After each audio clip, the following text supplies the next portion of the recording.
Hola, ¿cómo están? Sean ustedes bienvenidos a este CIERMI número 7 ya de Corfán, en donde venimos a presentar con todo gusto mis colegas y yo el uso de mallas estructuradas para hacer el cálculo de la altura de las olas y desplazamiento horizontal de partículas en un análisis sobre la zona central de Veracruz, México. Este trabajo lo venimos presentando su servidor, José María Aguilera Méndez, el doctor Carlos Juárez Toledo, la doctora Irma Martínez Carrillo y el maestro Roberto Ismael Vera Popoca. Bueno, como parte de introducción, pues, el objetivo de la investigación es el cálculo de la trayectoria del desplazamiento de partículas de libre flotación, es una parte muy importante, utilizando el software de simulación Simulating Webs Near Shore, teniendo como base mallas no estructuradas, es otro punto muy importante, para obtener el diagrama del área de estudio. Se utilizaron herramientas y datos de terceros, obviamente se necesitan datos que nos ayuden a hacer este tipo de pronósticos, como son del Global Assemble Forecast System Wave y el procesamiento de datos, como ya lo he mencionado, utilizando el software SWAN.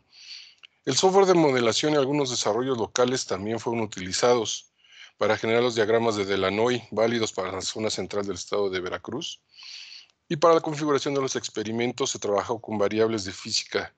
Todos los software de simulación, o la gran mayoría del software de simulación, tienen son parametrizables. Entonces, esto es lo que les da la ventaja, y esto es cuando hablamos nosotros de la física del experimento, valores como acidez, salinidad.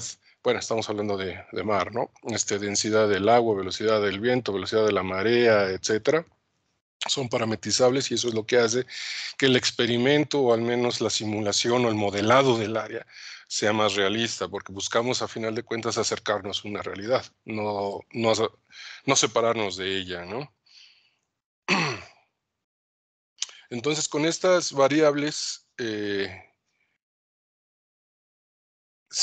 con las variables vamos a ejecutar los modelos y con ello vamos a obtener la altura y la frecuencia de la ola o de la marea, si estamos muy lejos, y vamos a reemplazar estos valores para la ecuación de desplazamiento horizontal para obtener los diagramas de espagueti. Aquí una de las formas de cómo nosotros representamos una variedad de direcciones, se hacen cuerpos de agua o sobre la tierra, es a través de los diagramas de espagueti que ustedes pueden consultar en el documento que se va a publicar y que viene acompañado de las memorias, espero, de este congreso. Entonces, ¿cuál fue la metodología o cómo lo trabajamos? Bueno, es muy difícil hablar sobre transporte de materia y obviamente altura de las olas si no conocemos lo que es una frecuencia. Y pues para eso, en el documento también viene un poco más explicado, yo se los platico aquí muy rápido, que se considera una ola como es una onda sinoidal, y es una variación en la elevación de la superficie del mar y puede ser definida como altura, H mayúscula, el cual es la distancia vertical de la cresta hacia el llano, bueno, más abajo del llano, ¿no? Y que se mide ya sea en pies o en metros, con una longitud de onda delta, la cual es la distancia en pies o en metros entre dos puntos similares de la ola y un periodo, obviamente.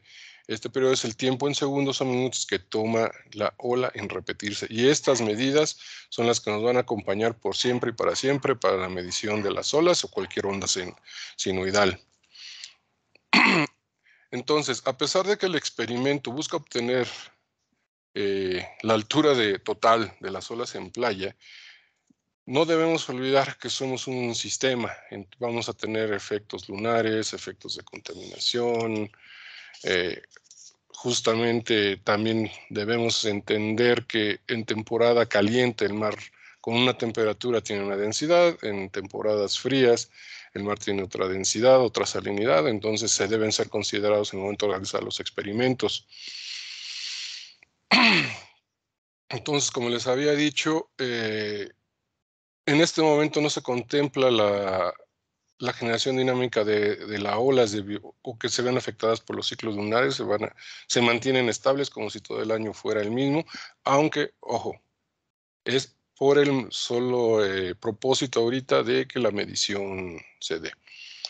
Entonces, bueno, como se comentó anteriormente, se tomaron los datos de la NOAA en base a los modelos que ellos ejecutan para nosotros después aquí tropicalizarlos y ejecutarlos de nueva manera.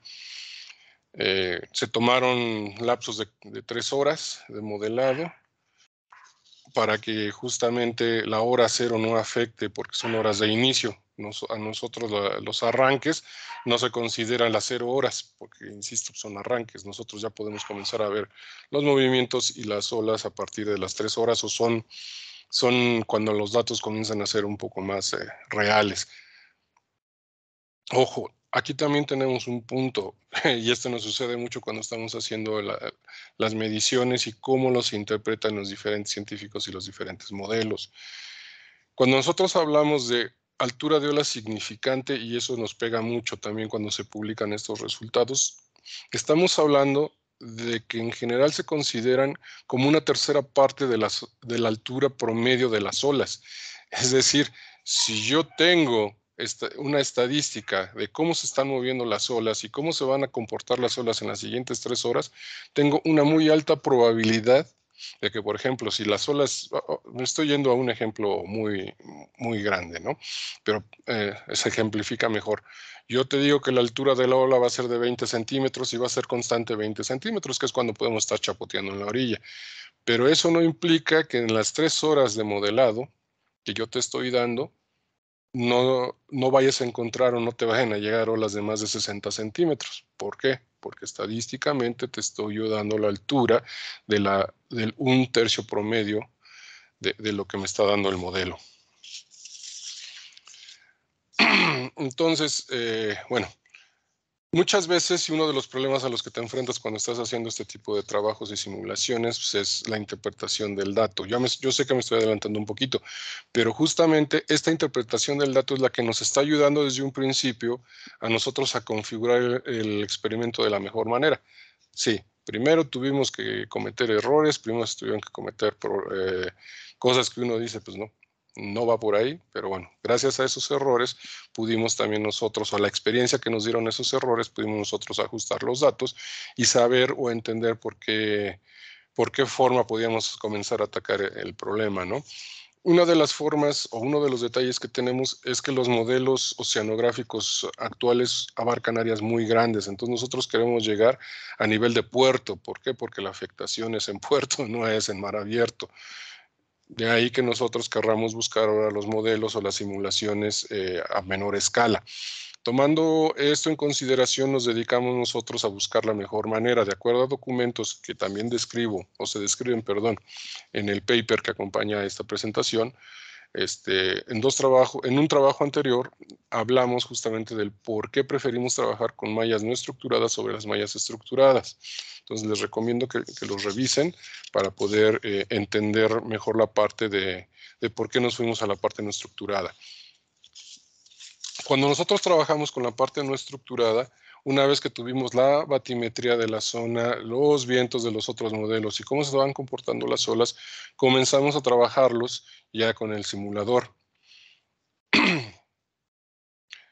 Entonces, cuando nosotros ya tuvimos los datos de justamente cómo se iba a comenzar a comportar tanto la frecuencia como la altura de la ola con su desplazamiento y su velocidad, pudimos comenzar a trabajar la parte de simular la liberación de objetos en el mar para ver su arrastre.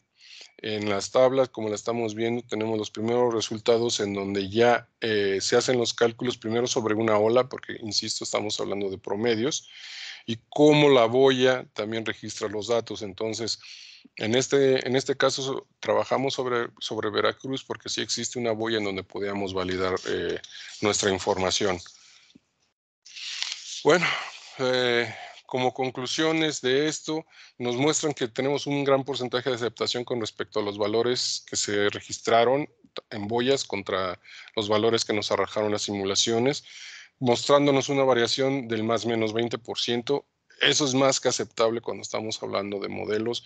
En bibliografía que yo pongo, o bueno, perdón, que se pone ahí como referencia para consulta, se explican más o menos los porcentajes y 20% vamos, es para echar las campanas al vuelo.